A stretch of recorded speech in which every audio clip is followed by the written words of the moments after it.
నమస్కారం. ఇందులో కార్పొరేట్ కంటెంటో మరి నాకు తెలియదు కానీ అది వేరే విజువల్స్ కూడా ప్లే అవుతాయి. అందుకని మెయిన్ ఛానల్లో పెడతా, ఇందులో పెడుతున్నా. మార్నింగ్ చాలా క్లియర్గా చెప్పా, నేను సలహా ఇస్తున్నాను మీకు నండూరి గారే అని చెప్పా. మరి ఆయన అభిమానులో లేకుండా మనమంటే పడనోళ్ళలో లేదన్నప్పుడు సో కాల్డ్ మూఢ భక్తులు నాకు అర్థం కాదు. చెప్పా కదా, నేను సమయమును కోల్పోను, అస్సలు తిట్టను, కోప్పడను, పద్ధతిగానే వీడియో ఇస్తున్నా. మార్నింగ్ చెప్పింది ఏంటి, నేను ఆయన అస్థి పంజరం అంటే అందరికి ఒకలాగే ఉంటుంది, అలాంటప్పుడు ఆ సన్నని గుహలోంచి ఎవరైనా రావచ్చు. సరే ఆ వీడియో పెడతాను, చూడండి మీరే. ఆ అనుభవాన్ని ఇస్తుంది ఇడుకు పెళ్ళయ్యారు. అందుకని సన్నటి సందు ఉంటుంది, బయటకు వచ్చేది ఎలా వస్తామా అనిపిస్తుంది.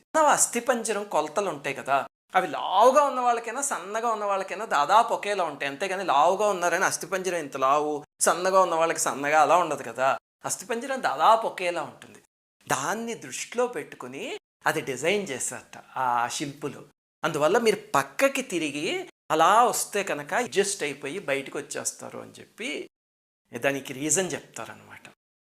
సో వీడియో చూశారు కదా, అలా ఒక యూట్యూబర్ కావచ్చు లేదా ఒక ఆధ్యాత్మిక ప్రసంగాలు చేసే వ్యక్తి కావచ్చు, ఆ రకంగా ఆయన చెప్తే నిజంగా ఉన్న సామాన్య మనుషులు అదే ఫాలో అవుతారా లేదా, అదే చేస్తారా లేదా, మరి ఈయన చెప్తే వాళ్ళు చేస్తారా ఏంటి, వాళ్ళకి బుద్ధి బుర్రండక్కర్లేదన్న. నేను అదే అంటున్నా, అలా మామూలుగా చెప్తే ఓకేరా నాయన, ఇట్లా ఉండాలి చెప్తే ఫాలో అవుతారు అంటున్నా. అలా మీరు చెప్పడం కొంచెం ప్రాక్టికల్గా చెప్పండి. హెల్త్ ఇష్యూస్ ఉన్న వాళ్ళు అలా వెళ్ళకండి అని చెప్పండి. అండ్ లావుగా ఉన్నటువంటి వాళ్ళు అక్కడ మీకు బ్రీతింగ్ ప్రాబ్లం వచ్చేది వెళ్ళకండి అని చెప్పండి. అది చెప్పండి. మీరు నండూరి గారు నేను ఉదయం చెప్తే ఎవరు పిచ్చి పిచ్చి కామెంట్లో పెట్టుకుంటా వచ్చారా.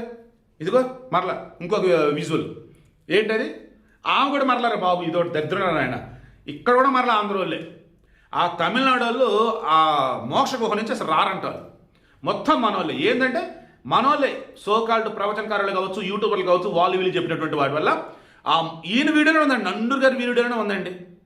దానిలో ఒక 3-4 సార్లు కనుక వచ్చేస్తే మీకు మోక్షం కలిగిద్ది అన్నట్టు చెప్పాడు ఆయన. అండ్ ఎముకలు నొప్పులు, కాళ్ళు నొప్పులు ఉంటే అవన్నీ పోతాయని చెప్పాడు ఆయన. అండ్ గిరి ప్రదర్శన చేస్తున్నప్పుడు దీనిలో మీరు వెళ్ళగలిగితే మాత్రం అంత ప్రశాంతంగా ఉండేదని చెప్పాడు ఆయన. మేము ఆయన అనుభూతి అది, మీకు కలగవచ్చు కలగకపోవచ్చు. బట్ ఒక నార్మల్ పర్సన్ చవటం వేరు, అందరికీ చవటం వేరు. అది నేను చెప్పింది, అది కూడా మీకు అర్థం కాల. ఆ వెనకాల ఆమె ఎవరు, ఆంధ్రప్రదేశ్ చెందినటువంటి వ్యక్తి అంటారు. మరలా వెళ్ళింది, ఆమె గురించి లావుగానే ఉన్నారు. లోపల ఇరుకుని బయటికి రాలేకపోయారు. ఆడున్న సిబ్బంది బయటికి లాగారు. ఇమ్మీడియట్గా అరుణాచలం దేవస్థానం వాళ్ళు, తమిళనాడు ప్రభుత్వం వాళ్ళు తీసుకొచ్చే చర్యలు ఏంటి అంటే, ఆ గుహ ఏదైతే మోక్ష గుహ దాన్ని క్లోజ్ చేయదు, ఉంచండి. బట్ భక్తులకు సంబంధించి వాళ్ళ హైటు వెయిట్ ఎలా ఉన్నాయంటే చెక్ చేసి ఒక మెజర్మెంట్ పెట్టండి. అందులోకి వెళ్ళాల్సిన వాళ్ళు ఎలా ఉండాలి ఏంటని, అలా ఉంటే పంపండి, లేకపోతే ఆపండి. ఒకవేళ మేము వెళ్తాము అదని అన్నట్టయితే వాళ్ళు లోపల వెళ్ళేటప్పుడు ఇరుక్కుంటే వెనక నుంచి లాగండి. లేదు ముందుకు వస్తున్నప్పుడు ఎక్కువ భాగం ఉందంటే అప్పుడైనా సాయం చేయండి. ఖచ్చితంగా సెక్యూరిటీ అనేది పెట్టండి. అండ్ వీలైతే ఒక primary health centre type first aid batch వరకు ఉంచండి. నిజంగా చెప్తున్నాం కదా, భక్తి వేరు, మూఢ భక్తి వేరు. ఈ మూఢ భక్తికి సంబంధించి అన్ని మతాలలో ఉన్నారు. ఎక్కువ మంది జనాభా ఉంది మన భారతదేశంలో హిందువులు కాబట్టి సనాతన ఫాలో. నేను చెప్పేది కూడా ఏంటంటే, గుడ్డిగా ఏది ఫాలో అవ్వకండి. అది మనకి సెట్ అయిద్దా కాదా, మనం చేయగలమా లేదా, ఇది చూసుకోండి. మార్నింగ్ కూడా కొంత కామెంట్లు పెట్టారు, నేను 100 కేజీలు ఉన్నా, నేను 80 కేజీలు ఉన్నా, నేను వెళ్ళేసి వచ్చాను, వాడు పోతే మీకేందులో. ఒక మనిషి ప్రాణం పోయింది అక్కడ. నేను జాగ్రత్త చెప్తున్నాను ఇక్కడ. ఒక మనిషి ప్రాణం పోయింది, ఈ మనిషి వచ్చే జాగ్రత్త చెప్తున్నాడు. ఇంకొకళ్ళు వచ్చేటప్పటికేమో ఏం కాదు, ఎవరైనా వెళ్ళొచ్చు, ఎవరైనా వచ్చా అని చెప్తున్నారు. సో ఏది ఇక్కడ కరెక్ట్ అనేది ఆలోచించండి.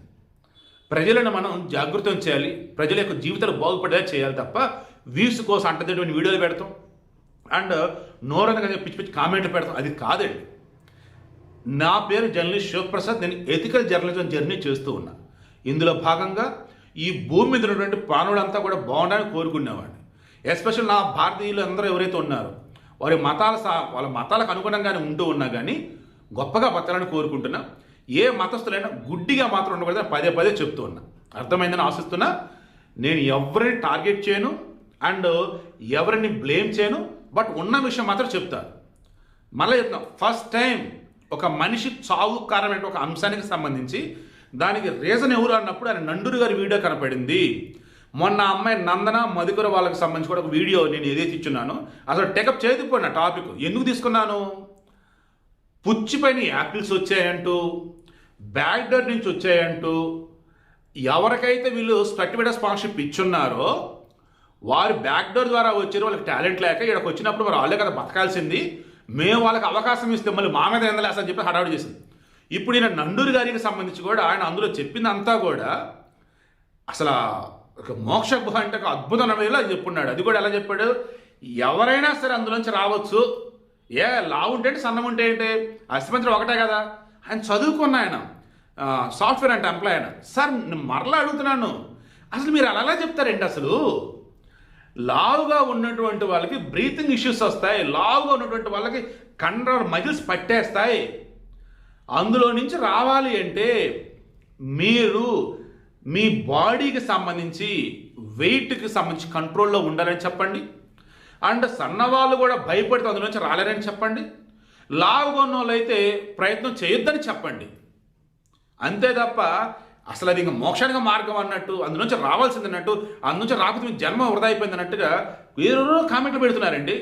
సో నండూరి గారు నేను మరలా చెప్తాను, మార్నింగ్ చెప్పినా ఇప్పుడు చెప్పినా నేను మీకు సలహా మాత్రమే ఇచ్చా. ఇది కలియుగం అండి, త్రేతాయుగం, ద్వాపరయుగం, కృతయుగం కాదండి. కలియుగంలో ఉన్న విషయం మనం వివరించాలండి. లేదంటే మనం ఒక విషయం చెప్పి మనం భక్తితో ఆధ్యాత్మికతతో కూడినటువంటి దాన్ని టచ్ చేసినప్పుడు వాడికి అది అర్థం కాకుండా చేసుకుంటా పోతే చివరికి మనకే బ్యాడ్ నేమ్ వచ్చిందని చెప్పిన. అంత పాజిటివ్గా నేను చెప్పా కూడా కామెంట్లో పెట్టారంటే ఇంకా వారికి వదిలేస్తున్నాయి ఇంకా.